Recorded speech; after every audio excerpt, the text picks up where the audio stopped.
fuimos a ver una película, mi padre y yo, una de suspense por la noche, un thriller, una de esas de detectives, qué maravilla. Él siempre decía lo mismo al empezar la película, la misma frase, qué buena película, esta es la que sale el Decker.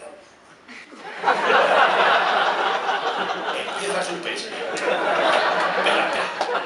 Yo me quedaba a ver la película, he dormido, dicen de pronto en la película, las pruebas del crimen nos están diciendo claramente que...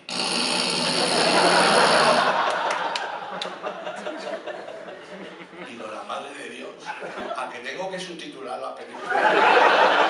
¿Sabéis qué se puede hacer, no? Ahora yo lo hago cuando quiero ver cine español. Qué fin es este también. Sigo.